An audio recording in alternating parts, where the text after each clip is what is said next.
You probably like it the best. You like it the best for press conferences? I sort of do. But today I'm excited to announce another historic achievement in our quest to lower drug prices for all Americans.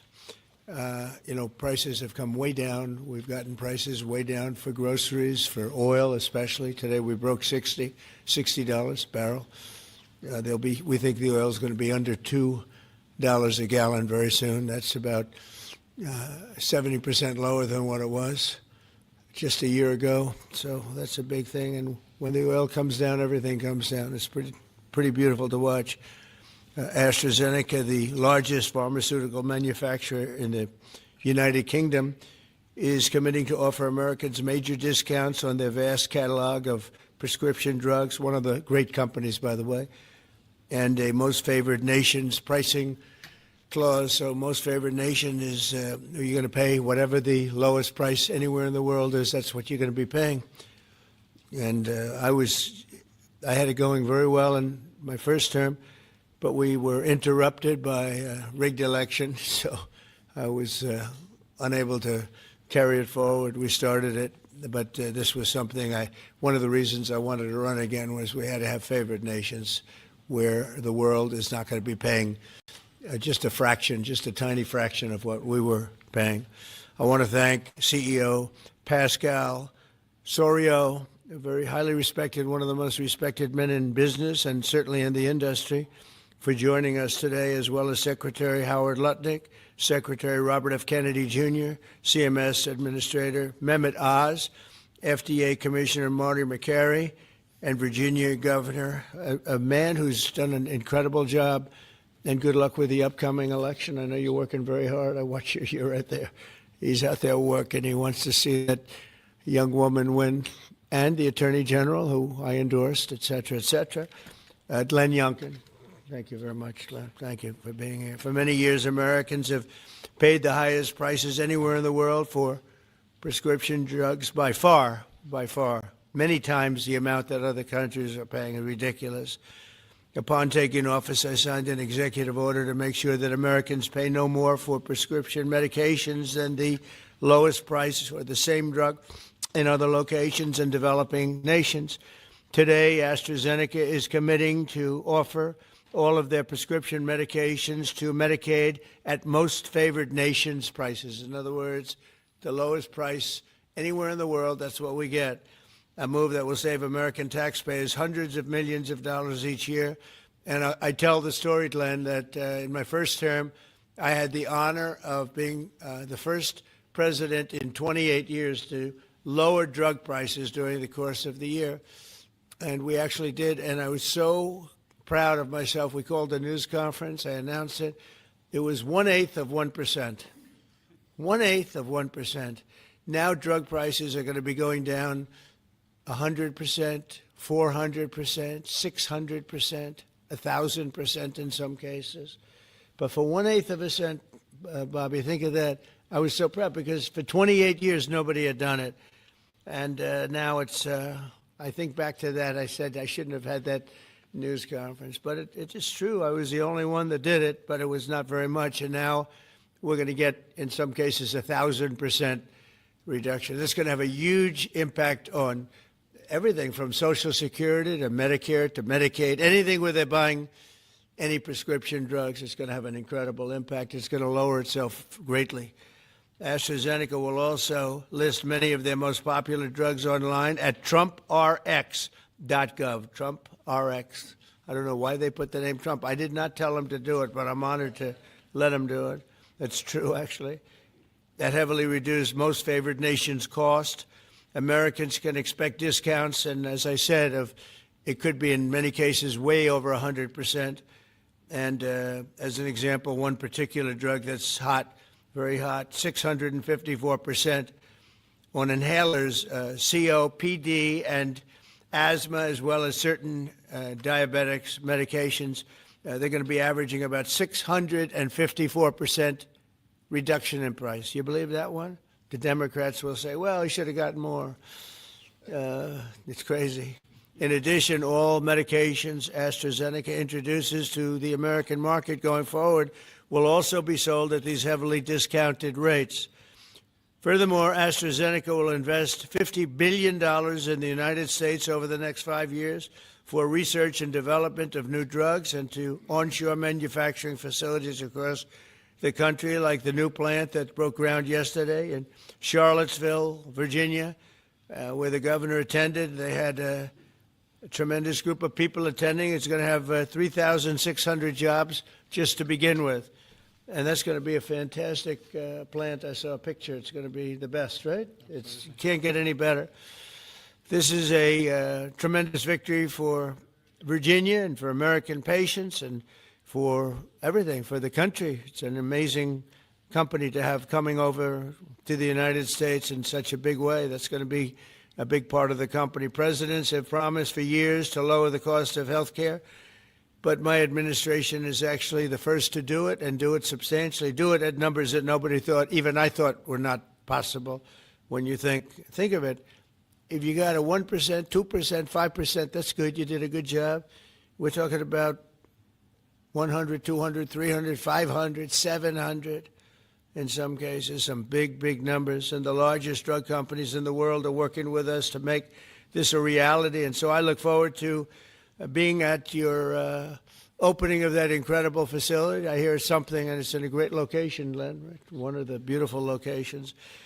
So I'd now like to ask Secretary Kennedy to say a few words, followed by Dr. Oz, Pascal, Governor Youngkin, and we'll take some questions afterwards. Would anybody like to have some questions? Yes? Oh, I'm shocked. Okay, we'll take them right after, okay? Bobby, please. Thank you, Mr. President. I talked about this a little yesterday in the cabinet meeting, but it's worth repeating because it shows this historical achievement as really monumental. When I was in my confirmation process, virtually every Democratic senator showed me their preoccupation with making sure that we completed, that I was going to continue to get a commitment from me to continue the IRA drug price negotiations. That the IRA required the Democrats, while President Biden was in the first year of the IRA, to negotiate 10 drug prices down. And then I was supposed to, my first year, negotiate 15 and 15 every year thereafter, and that was their plan. The Democrats claimed that they had a 22% reduction, and that was a great success. When we actually looked at that, when I came into the agency, we realized we were actually paying more for 8 of the 10 drugs.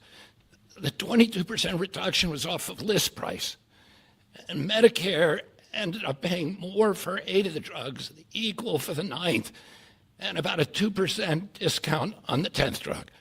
So that was the plan, and that's what they did.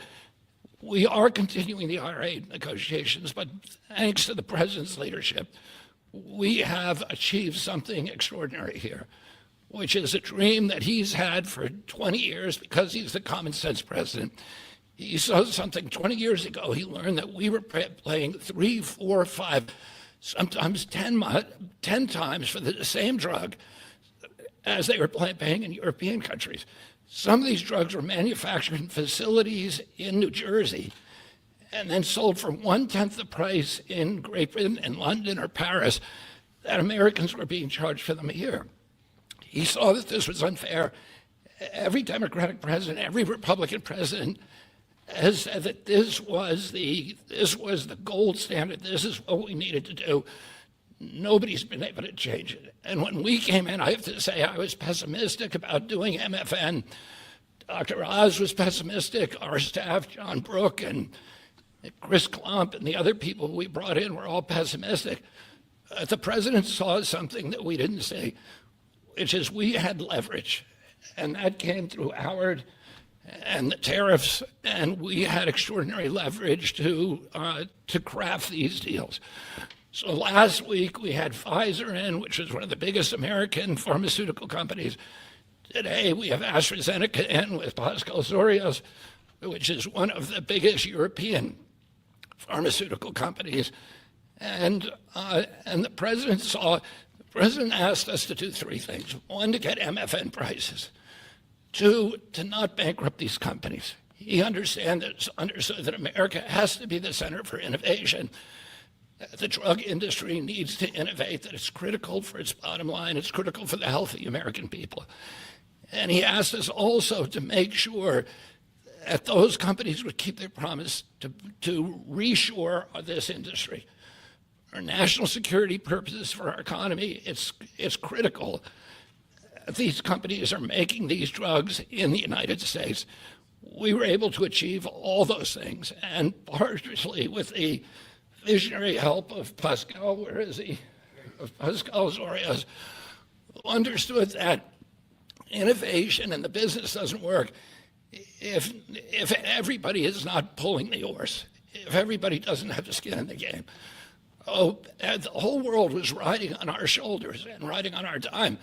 70% of pharmaceutical revenues comes from this country. We only have 4.2% of the world's population, and we were paying for 80 or 90% of the innovation here, and the rest of the world was a free rider.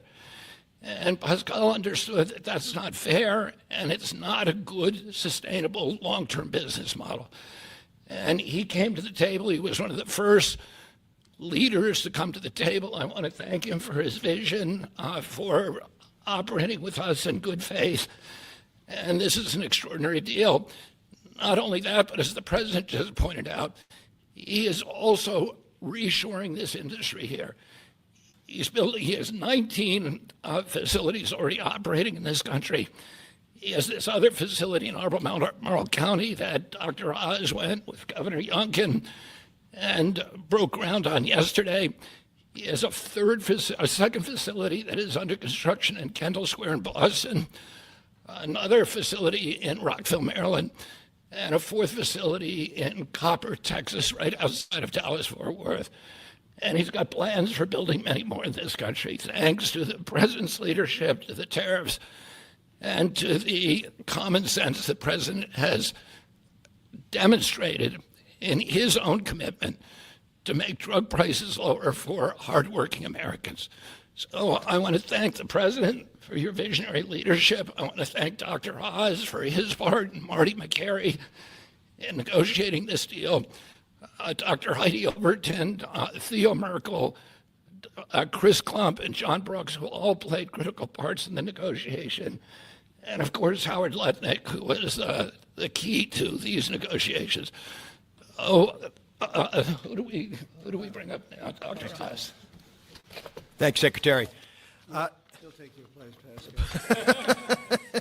Oh, Pascal, I get to introduce Pascal, which I'll do with great joy and honor. So the world is watching as President Trump tries to make peace in every place he can go.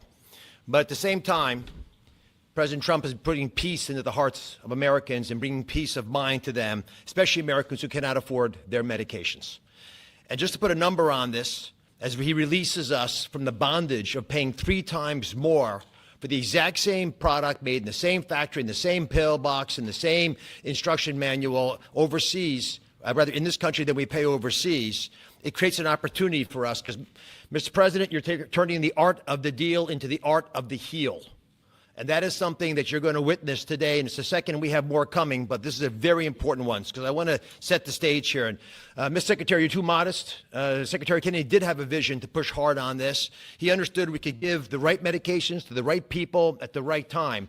And there is nothing more maha than giving folks life-saving medications in a timely fashion so you prevent illnesses and treat other ones that have already occurred. You save lives that way. That literally is what was on the line as we began negotiating these. So let's set the stage. Where are we right now? Why this order? Last week in this very room, President Trump welcomed the CEO of Pfizer, and that company, a leading U.S. pharmaceutical company, pledged to provide exactly what the president promised. Massive discounts to allow us to have most favored nation drug pricing in this country so we don't allow our people to pay more than folks overseas. And this was unthinkable even 6 months ago, 7 months ago when we came into office. And Americans now have the ability to do that, but we needed to prove it was scalable. So we went to AstraZeneca. which is the leading pharmaceutical company, a leading company in the entire world, but a massive opportunity in this march to MFN, a march to most favored nation drug pricing. And to have this message land clearly, we needed to make sure that the president's demand for fair drug pricing was heard all around the globe. And I actually think the single most powerful tool we had was the president, because people take him seriously. And some of the things that they were hearing overseas were alarming them enough that they began to realize the jig was up. So let's talk about the deal specifically. John Brooks, if you give me my Vanna White, please. John back there is Theo, Vince, Heidi were parts of the team. There are other members of the team I'll speak of in a second. So these are the 5 deal points. This is what Trump RX, by the way, which just launched, TrumpRx.gov, which was a unanimous name, by the way, Mr. President. He was not involved in picking the name, but it was not a difficult one to land on. We thought it had a catchy element to it.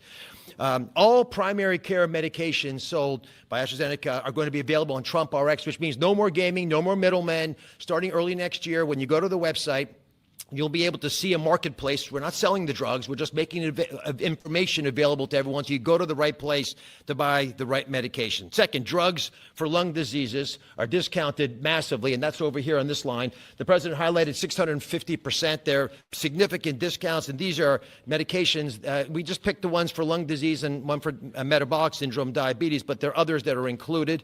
We have most favored nation pricing for everyone who is on Medicaid in this country. That's why Governor Youngkin is able to do backflips with his nimble 6'6" physique. Because for governors, this is a massive problem. If Medicaid prices continue going up, it crowds out other social services, which he'll speak to. We also have MFN for all new prescription drugs. Mr. President, by the time this term is done, 95% of all drugs sold in America, branded drugs and generic, will be available at most favored nation drug pricing. Americans are going to benefit if the prices drop abroad. So Secretary Lutnick is going to make sure that if we get better prices for these companies from our partner countries overseas, the American people see those benefits, and there's going to be onshoring of manufacturing. And as has been mentioned, I stood with Governor Youngkin and Pascal Soriot as we broke ground yesterday in Charlottesville, Virginia, in a massive $4 billion facility. That's the hard hat, Mr. President. I know you like construction, so that was all I could bring back. But there was a lot of remarkable energy. And here's what that event really does. It sends a signal. It sends a signal for all countries around the world to stop freeloading off American innovation. It's done. It's not going to happen anymore with this president. And if you aren't picking up your end of the bargain, then you're going to be welcoming a lot of more companies to leave your shores and allow us to welcome them into our shores as they open up manufacturing facilities here. And for all the pharmaceutical companies out there, we're talking to all of you, pick up a shovel. This is a great place to build a facility, as AstraZeneca has shown us, and I think it has a wonderful opportunity in the future as well as this country continues to support the innovation Secretary Kennedy spoke about, because we're not compromising that at all. We're just getting fair prices for the American people. To the team.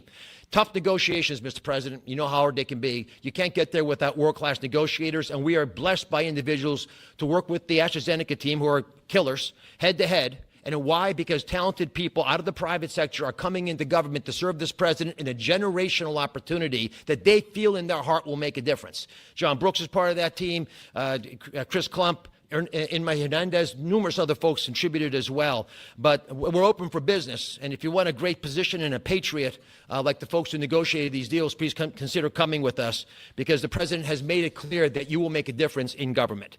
Finally, I want to thank Pascal Soriot.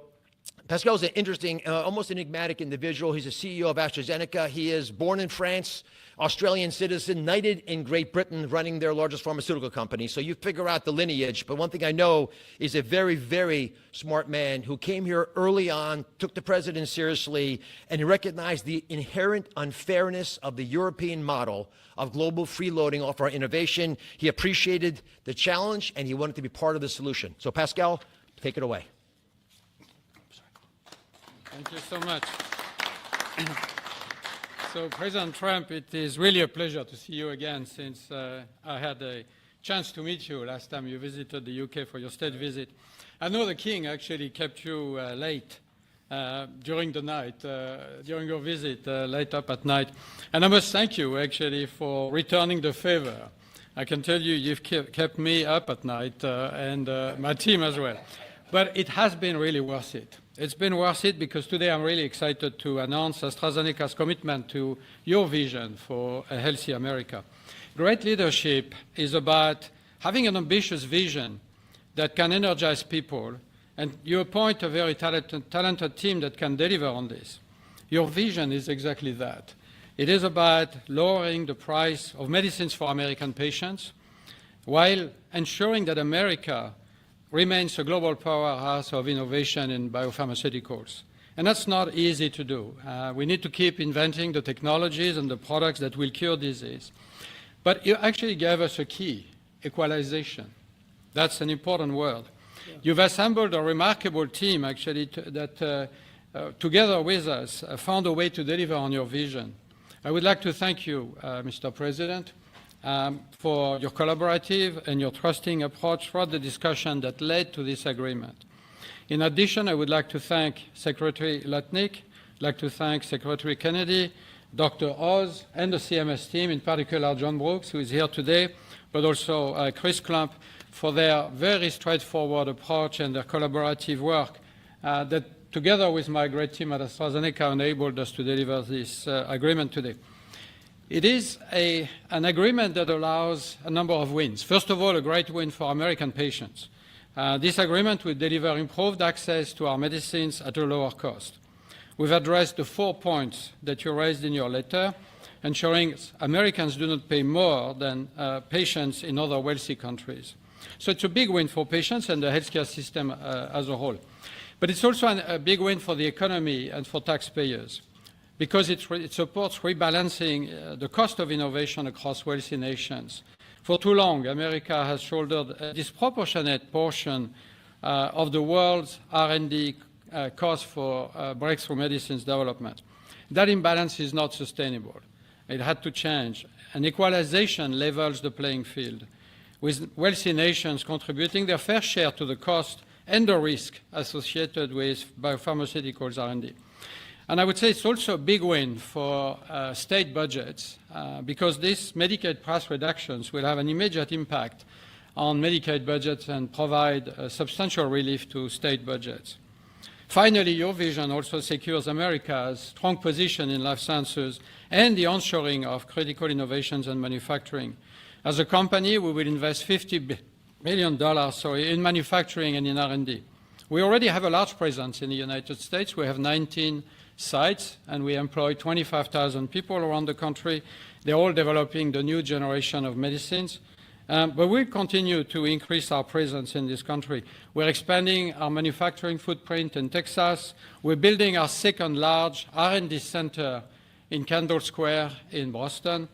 We are building a cell therapy manufacturing plant in Rockville, Maryland, and there's more to come. So a lot of investment over the next few years. I want to say that I appreciate very much Secretary Lutnick granting us a 3-year tariff exemption to localize the remainder of our products. Most of our products are locally manufactured, but we need to transfer the remaining part to this country. And also for your great support to convince also other wealthy countries to share the cost of pharmaceutical innovation. It is an important part of this agreement, rebalancing and the cost around the country, around the world.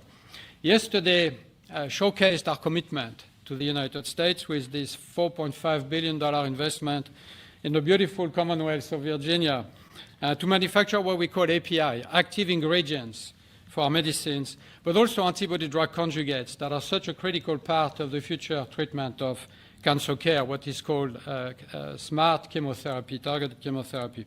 I want to thank Dr. Oz for joining us for the groundbreaking ceremony near Charlottesville, together with Governor Youngkin. And I actually love your AstraZeneca hat. I know you wanted to bring a shovel, but didn't make it to this beautiful room. I have to say it has been a great pleasure to work with Governor Youngkin and his team, in particular Secretary Segura, on this investment. Like you, President Trump, they are deal makers that move at the speed of business. And it's very important for us company to be able to work with people who understand who we are and move very fast. Our new facility will be a great example of Virginia supporting domestic production of medicines for America enhancing national security in pharmaceutical supply, but also create thousands of highly skilled jobs. Governor Youngkin gave me a beautiful Virginia flag that we will proudly fly alongside the American flag in front of our new facility.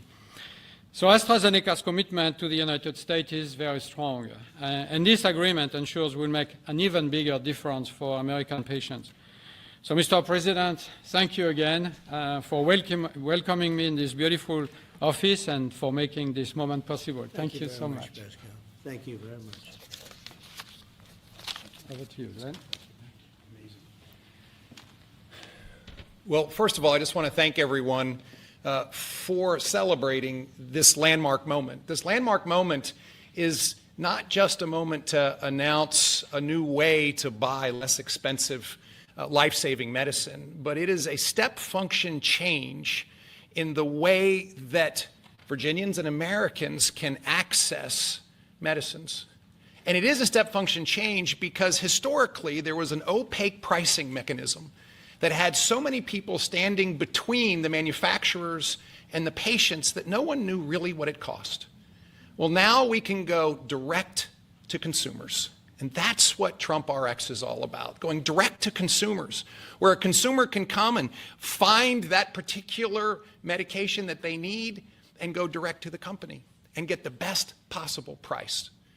Second of all, the most favored nation clause is a groundbreaking moment. It's a groundbreaking moment because, as you've heard, that American customers have been paying 3, 4, 5 times what international customers have been paying. That is just not fair. And Mr. President, I want to thank you for simply recognizing that America must come first. And Americans deserve the best pricing, not the worst. It changes everything for a state. In Virginia, we have $1.5 billion a year of pharmaceutical expenditure under our Medicaid plan. $1.5 billion a year. We save 10%, 20%, 30%. All of a sudden, 150, 300 million, 450 million in savings can be realized by a state. Now, I firmly believe that's the people's money, and it should go back in tax relief. But think about the change that that enables for a state as they manage their health care expenditures. Finally, Mr. President, you have driven a reshoring of critical supply chains that no one thought could happen. The industries that everyone thought were lost are now coming home, and with pharmaceutical manufacturing and active pharmaceutical ingredients particularly coming back to America, it changes everything. It's an economic moment for us. Yes, $4.5 billion into the Virginia economy, and that will in fact translate into $3 or $4 of extra economic impact for every dollar that is spent, 3,600 great paying jobs. But it's even more than that. This is a national security moment. And what you've just heard is one of the leading pharmaceutical companies in the world is choosing America, and yes, Virginia, to invest nearly $5 billion to build the most critical manufacturing for the future of America's health.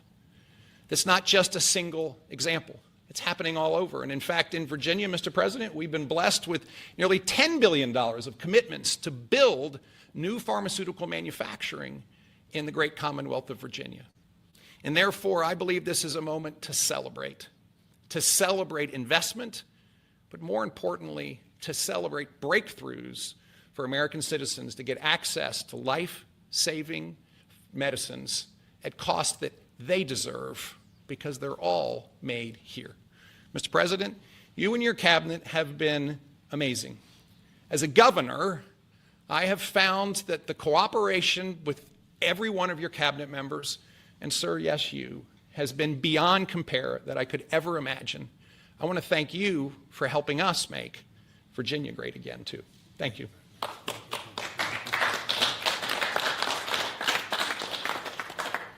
So we have, at this moment, I think we just cracked $18 trillion in commitments and investments in our country. As an example, the last administration was far less than $1 trillion for 4 years. We're at plus $18 trillion for 8 months. There's never been anything like it in history, in any country, anywhere in the world. So that's great. But maybe for purposes of this, more importantly, we're going to bring drug prices down at numbers that nobody ever thought possible, Glenn. I think nobody ever even thought it was possible. So we're going to be doing a lot of business, but we're going to be also numbers that when you're 2, 3, 4, 500% less. I just noticed one of them over here, 654% discount. 654. The laggard is 98%, right? 9 is that what? Wow, it's 96, 230%, but 654, and we have some that top that by a lot. So it's really going to be incredible, and that's going to be so good for Medicaid and Medicare and everything. Frankly, for your life, it's going to be so good. So nobody ever thought they were going to see. And don't let Democrats take the credit, because they'll try. They'll say, "Oh, we worked so hard," and they didn't work hard. They did. They obstructed. They actually did the opposite. So that's really more important than even the tremendous investments being made in our country. But think of it, we cracked 18 trillion with a T, trillion dollars, and frankly, 1 trillion for 4 years wasn't that bad. He did less than a trillion, but we did that in a period of 8 months. So it's pretty record-shattering by many trillions of dollars. Any country, no matter what country you're talking about, nobody's done numbers like that. So thank you all for being here. Do you want to have a couple of questions? Yeah, please. Mr. President, one on this, if I could, one on China, if I may. First on this, could you have brought these pharmaceutical companies to the table without that 100% tariff which you imposed? Well, it's not 100%. You're talking about China might be 100%. No, I'm talking about the 100% you imposed on pharmaceuticals for that sector. I would never have been able to bring him. Now, I'm not sure that Pascal would like to say, but behind the scenes he did say tariffs were a big reason he came here, and also the fact he loved Virginia. He liked this guy. He liked me. I think the November 5th election was a very important date. We had a good election, and that was important. But yeah, he's here. A lot of. I can speak for almost everybody that's here. Most of them are here because of tariffs, because you have to understand he has no tariffs. If you build in this country, there are no tariffs. So. I want to ask about China, if I could. Just want to confirm: have you canceled your meeting with President Xi? And no, I haven't canceled, but I don't know that we're going to have it. But I'm going to be there regardless, so I would assume we might have it. But they hit the world with something that really is not anything that people are going to do, and it was shocking. I can tell you, Howard and I and Todd, we all Scott, we were all speaking about it before, and we said, where did that come from? It was just. That was out of the blue, right? Out of the blue, they came up with this whole import-export concept, and nobody knew anything about it. So. If they roll back their export controls, the new announcement, would you roll back? Look, we're going to have to see what happens. That's why I made it November 1st. We'll see what happens. Yeah. Mr. President, Go ahead, please. what else besides software could be on the table in terms of export controls? A lot more. I mean, you have software, but you have a lot more. We have airplanes. We have airplane parts. You remember that from last time. And we were just surprised at China. I have a very good relationship with President Xi, and they did that. This is not something that I, instigated. This was just a response to something that they did. And they didn't really aim it at us. They aimed it at the whole world. The whole world is subject to it. So I thought it was very, very bad. But we have many things, including a big thing is airplane. They have a lot of Boeing planes, and they need parts and lots of things like that. Steve? Israeli Prime Minister Benjamin Netanyahu to accept the Gaza deal, and what will be your message to the Knesset when you speak to them? Well, he wanted it. It's been a long time. He's been fighting a long time. He's been fighting hard. He wanted it. It's a great deal for Israel, but it's a great deal for everybody, for Arabs, for Muslims, for everybody, for the world. And as you know, on Monday the hostages come back. They're getting them now. I mean, they're getting them now. They're in some pretty rough places under earth. They're in some pretty rough places where only a few people know where they are in some cases. So they're getting them, and they're also getting the bodies, approximately 28 bodies. And some of those bodies are being unearthed right now as we speak. I mean, they're working on it right now as we speak. It's a tragedy. It's a tragedy. No, he was very happy with it. And I can tell you that I saw Israel dancing in the streets, but they were dancing in Qatar and Saudi Arabia and UAE and many, many countries. I saw Egypt, they were dancing. I'll be going to Israel. I'll be speaking at the Knesset, I think, early on. And then I'm also going to Egypt. They were terrific. But all of the countries were great. Indonesia was great. Jordan was great. They were all great. Everybody wants this deal to happen. What happens in Gaza the day after the hostage release? Day after what? The day after the hostage release, what happens there then? Well, hopefully you're going to have great success I call it everlasting success. I think you will too. I think you're going to have tremendous success, and Gaza is going to be rebuilt. And you have some very wealthy countries, as you know, over there, and it would take a small fraction of their wealth to do that. But and I think they want to do it. And we're also setting up, as you know, a board of peace. It's called the Board of Peace. I don't know if that's the final name, but the word peace is definitely in there. They have asked me if I chair it. We'll make sure things go well. And how confident are you that the ceasefire will hold? I think it'll hold, yeah. I think it'll hold. They're all tired of the fighting. Don't forget, you had October 7th, which was a horrible day, 1,200 people killed. But Hamas has lost 58,000 people. That's big retribution. That's big retribution. People understand that. So, no, I think they're all tired of fighting. And this really gives the whole Middle East, this is beyond Gaza. Gaza is very important, but this is beyond Gaza. This is peace in the Middle East, and it is a beautiful thing. You know, it's a term that you and I have been hearing since we were very young, right? And now we have a chance of really having that. And as you know, most of the countries have passed all these resolutions. Every country is there. Iran came in. I was very happy to see that. I was very honored that Iran came in. They said they support it. Russia came in. President Putin, he supports it fully, very fully. So I was happy to see even countries that weren't necessarily involved in the process, they all support it. I don't know of anybody that does it. And I've never seen happier people than many of these places, not just Israel. Many of these places, they're all dancing in the streets. I've never seen anything like it. Yeah, go ahead, please, in the back. Thank you. What guarantees did you give Hamas to persuade them that Israel will restart the bombing campaign once the hostages have been exchanged? What did I do with respect to them? Well, you know, I spoke a little bit tough, and that's what would happen. I mean, you have to speak tough. That's a tough world. That's a tough, as they say, neighborhood. And they're tough people. They're very tough people, and they're smart people. They're good negotiators. They have a lot of things going. They put that to good use. They're going to be very, very successful. But they knew the retribution would be tremendous, unsustainable. It would have been unsustainable. It would have been complete obliteration, and they didn't want that. And nobody wants it at this point. They want to get on with rebuilding the entire Middle East. It's not only Gaza. It's going to be the entire Middle East. They're going to be able to live in peace. Now we have some little hot spots, but they're very small. You know the ones I'm talking about. They're very small. They'll be very easy to put out. Those fires are going to be put out very quickly. Yes, ma'am. Thank you, Mr. President. I'm talking about the Middle East still.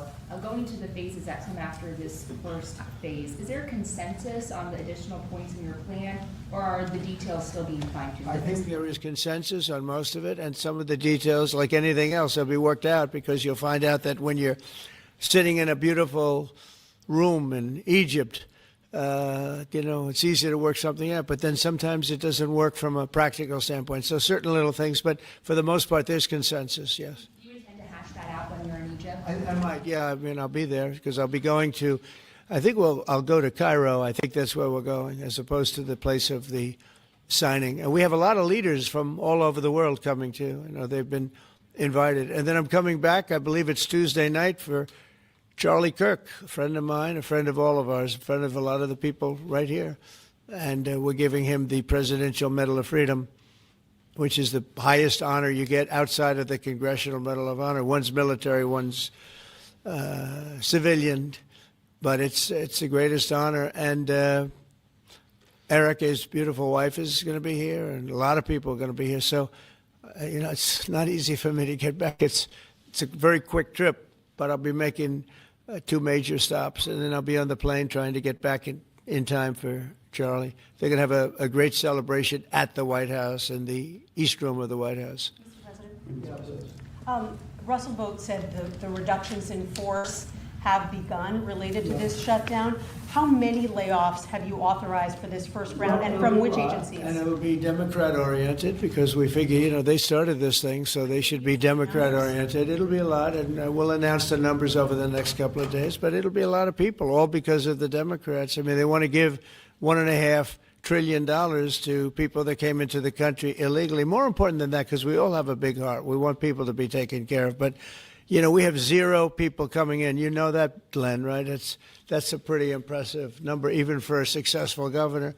But we've had for the last 4 months 0 people coming in illegally. They're coming in, but they're coming in legally. They're coming in through a process that's really a really good process right now, because we want people to come in, but they have to come in legally. So what we're doing is, as these different groups come due, we're going to make a determination. Do we want them a lot? And I must tell you, a lot of them happen to be Democrat-oriented. These are people that the Democrats wanted that in many cases were not appropriate. We fought them at the time, and it was ultimately signed in. And some of these people, these are largely people that the Democrats want. Many of them will be fired. Yes, please, behind. The Nobel Peace Prize was announced this morning. Your thoughts? Which one? The Nobel Peace Prize. Your thoughts? Look, including a very big one, and I'm not sure, when you say big, it's certainly, I think, to the mind of most, the most important deal ever made in terms of peace. But the one we just signed, it's been signed, sealed, and it's going to start taking place now. It's already started. Monday's going to be a very big day when the hostages come back. But I made 8 deals, transactions of wars. One was 31 years going on. 10 million people were killed. One was 34 years. One was 36, 37. One was 10. One was just starting. 2 were just starting, actually, but they were well on their way. In the case of India and Pakistan, 7 planes were shot down. It was a bad one. And I did it largely through trade. I mean, that one, numerous of them. I talked tariffs. I said, look, if you're going to do that, we're going to put very big tariffs on your country. And they were both great. They stopped fighting, and there were 2 nuclear powers. So, they're all big. They're every one of them big. You take a look at the Congo. You take a look at the Congo and Rwanda. 10 million people killed over a long period of time. Got that one solved. We did a total of 8 as of this 2 days ago. I would have said 7, which I did say, but the other one was signed up, sealed.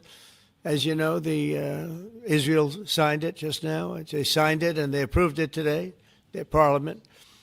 And it's a great honor to be involved with so many. So the person who actually got the Nobel Prize called me and said, I'm accepting this in honor of you because you really deserved it. A very nice thing to do. I didn't say then give it to me, though. I think she might have. She was very nice. And I've been helping her along the way. They need a lot of help in Venezuela. It's a basic disaster. So, and you could also say it was given out for 24, and I was running for office in 24. All of the transactions that we did in terms of closing. But there are those that say we did so much that they should have done it. But I'm happy because I saved millions of lives. Many millions of lives. And speaking of somebody that saves lives, don't ever play golf with him, because Keegan Bradley just walked in, one of the greatest golfers in the world, the captain of the Ryder Cup. And, man, I'll tell you, you did a good job. You almost came back. I turned on. I said, I sort of turned off. It wasn't looking good. And then a little while later, I turned on. I said, you guys might make that would have been the miracle. What a great job. He's respected by those golfers like nobody. And I just want to compliment you, Keegan. That was a incredible job. Right here we have a lot of unfriendly fake news media, and he's not used to that. He's used to getting only good publicity, I think, Howard. These are all golfers, but you're some golfer, I'll tell you that, and some leader. Thank you very much. Great job. Thank you, Keegan. Mr. President, on China. Yeah, please. On immigration, ICE are making arrests, targeted arrests at courthouses in New York City and around the country. Criminals, they're arresting criminals, that's right. Yeah, go ahead. I'm happy about it. I want them to arrest criminals. And if you take a look at D.C., a year ago, D.C. was our great capital was a very unsafe place. You know that. Some of you were mugged and talk openly about it. Some of the media was mugged. But right now, D.C. is one of the safest places in the whole country. The restaurants are booming. They're opening up new restaurants. The restaurants were all closing. Now you can't get into a restaurant. They're opening up new restaurants. It took 12 days for us. We sent in not politically correct military. We sent them in based on merit. You know, we won the case in the Supreme Court. Everything now is based on merit. Our country was founded on things based on merit. Like Keegan Bradley's not going to be playing golf if he wasn't a great player. If he shoots lower scores, there's no more merit system than that one, Keegan, right? If you miss a putt, they don't say, oh, that's okay, let's take it again, do they? No, it's based on merit. Everything's based on merit. And we're back to the merit system. And when they saw that military is all about merit. They're big, strong people that they're patriots too. And you take a look at D.C., and now we're in Memphis, and Memphis was really crime-ridden. It was terrible. A lot of people being killed. And they say in 12 days they can't even believe how much better it is. And it'll take probably a month over there, and we're heading to Chicago because we want to save Chicago. Do you know they had over 4,000 people killed in Chicago over a short 4,000 people, and I have to watch this slob of a governor stand up and say that, well, everything's okay, we've got it under control. They had 4,000 people murdered over a very short period of time. There's not a city in the world, I don't believe, that can claim, you hear so much about I won't, embarrass anybody, like by saying Mexico City or by saying anywhere in Afghanistan. There's no place like that. And then I have to listen to the mayor who's got a 5% approval rate, maybe less. He's an incompetent man. And the governor's an incompetent guy. He's a guy that was thrown out of his family business like a dog. And I know his family very well. And now he's a governor. And when I watch him trying to say that it's okay, we have crime under control, I lost 4,000 people over a very short period of time. I believe it's like 7,000 people were shot but didn't die. But 4,000 people died. And then he gets up and talks about how it's not a problem. Or Portland, Oregon. I mean, every time I look at that place, the place is burning down. There's fires all over the place. When a store owner, there are very few of them left, but when a store owner rebuilds a store, they build it out of plywood, and they don't put up storefronts anymore. They just put wood up because they know it's going to be ripped down. And then I hear how wonderful it is. It's not wonderful. It's a disaster. That's almost an insurrection, that place. So we put our people in there, and they do the job, and they've really done the job. And the beautiful thing is we've done it. 12 days we had this place safe, and now it's, I would say within a month, it was beautiful. And it continues to be. That was 3 months ago. I'll tell you, D.C. now is one of the hottest places, just like this country.